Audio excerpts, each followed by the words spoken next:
Marvel cinematic യൂണിവേഴ്സിൽ doctor ഡൂമിനെ defeat ചെയ്യാൻ സാധിക്കുന്ന രണ്ട് ക്യാരക്ടേഴ്സ് ആണ് തോറും ലോക്കിയും. കാരണം അവർ രണ്ടുപേരും ഗോഡ്സ് ആണ്.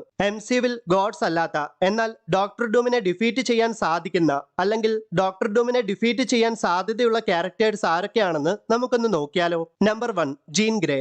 എക്സ്മെൻ എന്ന ടീമിലെ മെമ്പറായ ജീൻ ഗ്രേക്ക് ഡോക്ടർ ഡൂമിനെ ഡിഫീറ്റ് ചെയ്യുവാൻ സാധിക്കും.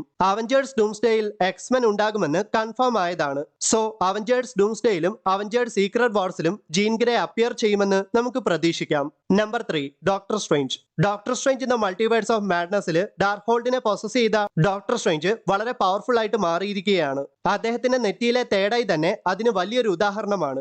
ഓർക്കണം, എർത്ത് 838ലെ ഡോക്ടർ സ്ട്രേഞ്ച് ഡാർക്ക് ഹോൾഡിനെ പൊസസ് ചെയ്തിട്ടാണ് 4 ഇൻഫിനിറ്റി സ്റ്റോൺസ് കൈക്കലാക്കിയ താനോസിനെ നിഷ്പ്രയാസം കൊന്നത്. നമ്പർ 2, വാണ്ട മാക്സിമോഫ് അഥവാ സ്കാർലറ്റ് വിച്ച്. വാണ്ട വിഷൻ എന്ന സീരീസിൽ ഡാർക്ക് ഹോൾഡിനെ പൊസസ് ചെയ്ത വാണ്ട ഡാർക്ക് ഹോൾഡിന് കറപ്റ്റഡ് ആയിട്ട് സ്കാർലറ്റ് വിച്ച് ആയിട്ട് മാറിയല്ലോ. ഡോക്ടർ സ്ട്രേഞ്ച് എന്ന മൾട്ടിവേഴ്സ് ഓഫ് മാഡ്നസിൽ സ്കാർലറ്റ് വിച്ച് എത്രമാത്രം പവർഫുൾ ആണെന്നുള്ളത് നമ്മൾ കണ്ടതാണ്. എർത്ത് 838ലെ ഇല്ലുമിനാറ്റി എന്ന ടീമിനെ നിഷ്പ്രയാസം ഡിഫീറ്റ് ചെയ്ത് കൊന്നു കളഞ്ഞവളാണ് scarlet which.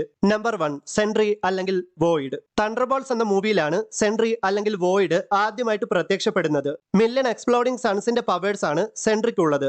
സെൻട്രിയേക്കാൾ അപകടകാരിയാണ് സെൻട്രിയുടെ dark വേർഷനായ void. Thor, Lockie എന്നീ ക്യാരക്ടേഴ്സിനെ മാറ്റി നിർത്തിയാൽ ജീൻ ഗ്രേ, ഡോക്ടർ സ്ട്രേഞ്ച്, വാണ്ട മാക്സിമോഫ് അഥവാ സ്കാർലറ്റ് വിച്ച്, സെൻട്രി അല്ലെങ്കിൽ വോയിഡ് ഇവരൊക്കെയാണ് MCUവിൽ ഡോക്ടർ ഡൂമിനെ തോൽപ്പിക്കാൻ എന്തുകൊണ്ട് യോഗ്യരായിട്ട് എനിക്ക് തോന്നിയത്.